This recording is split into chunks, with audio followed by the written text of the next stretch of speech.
জাতীয় পতাকা পাল্টাতে হবে বলে। দেশের নাম পাল্টিয়ে দিবে। জাতীয় সঙ্গীত পাল্টিয়ে দিবে। ৭১-এর পরাজিত ঘাতক রাজাকাররা আজ এদেশ দখল করে নিয়েছে।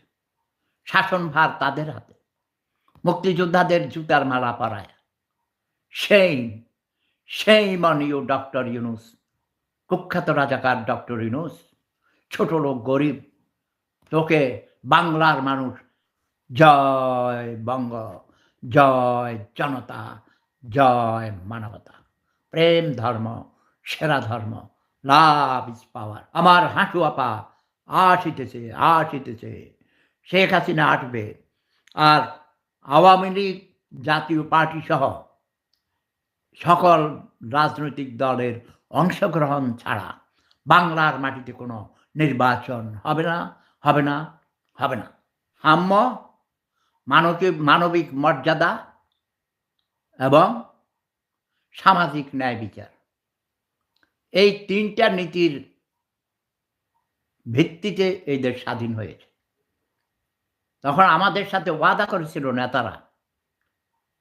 মানে সম্পদের সুষম বন্টন ব্যবস্থা এবং দেশে আইনের শাসন চলবে। মানুষ মানুষের মতো সম্মান পাবে। প্রতিটি নাগরিক অধিকার হিসেবে তাদের মৌলিক ৫টি অধিকার, যেমন অন্ন, বস্ত্র, শিক্ষা, স্বাস্থ্য, বাসস্থান এবং স্বাধীনভাবে মত প্রকাশের অধিকার পাবে। লিখে, বলে, আকারে, ইঙ্গিতে, ছবি এঁকে, বিভিন্নভাবে কবিতা, গানের মাধ্যমে নিজের ভাব প্রকাশ করবে। এখন বাংলাদেশে গান গাওয়া নিষিদ্ধ করেছে। Wow!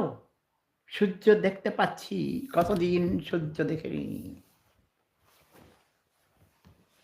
Really? It's very nice. My my sun. সূর্য মামা উঠেছে। কি খবর তোমাদের বলো? গরিবেরা।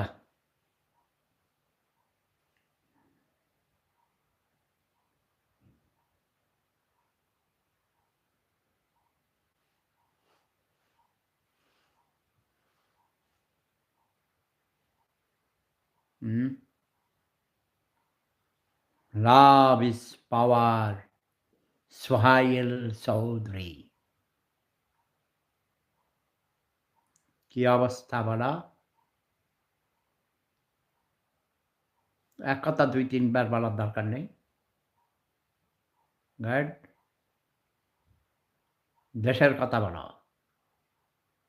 আমার দেশ, মাতৃভূমি বাংলাদেশ, যে দেশকে স্বাধীন করার জন্যে যুদ্ধ করেছি।